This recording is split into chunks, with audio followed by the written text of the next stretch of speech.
ही चपाती नाही, हा तर आशीर्वाद आहे. स्वामींचा आशीर्वाद आणि घरचं गरम अन्न हेच खरं वैभव आहे. नमस्कार, मी जयश्री पांडव आर्ट अँड रेसिपीजमध्ये तुमचे स्वागत करत आहे. आणि आज आपण पीठ कसं भिजवायचं व त्यापासून मऊ लुसलुशीत चपाती कशी बनवायची हे बघणार आहोत. त्यासाठी आपण फूड प्रोसेसरचा यूज करून पीठ मळून घ्यायचं आहे.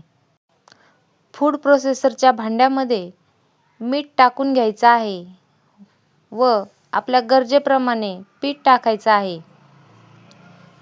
गव्हाचं पीठ बारीक चाळणीने चाळून घ्यायचं आहे व ते फूड प्रोसेसरमध्ये वाटीच्या साहाय्याने टाकायचं आहे.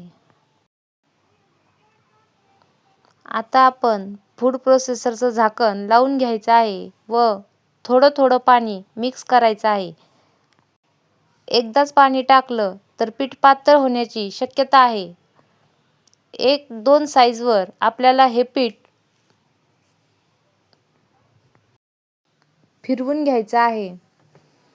खूप कमी वेळामध्ये यामध्ये खूप मस्त मऊ लुसलुशीत पीठ तयार होतं.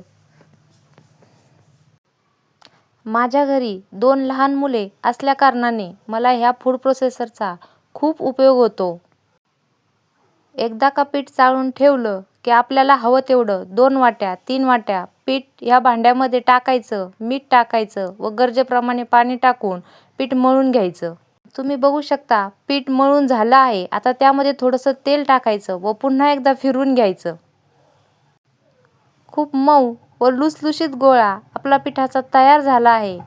आता आपण हे पीठ काढून पुन्हा एकदा मळून घेऊ व 10 मिनिटासाठी ठेवून देऊ.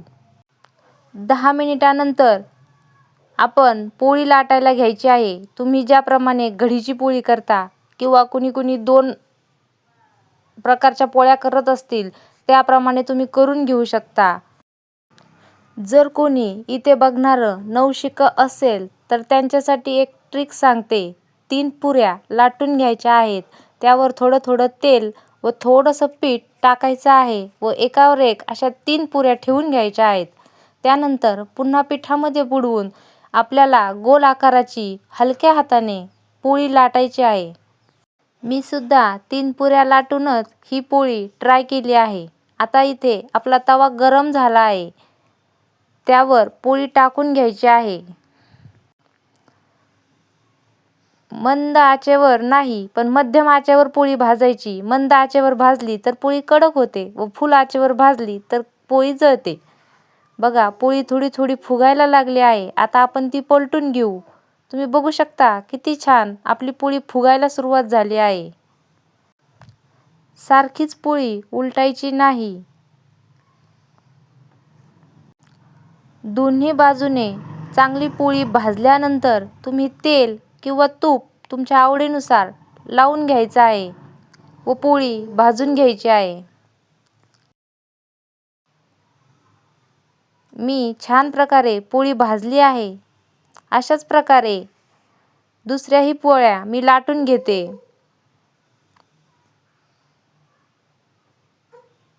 व छान प्रकारे भाजून घेते. तुमच्याकडे कुठल्या प्रकारची पोळी मोस्टली बनवतात ते मला कमेंट करून सांगा.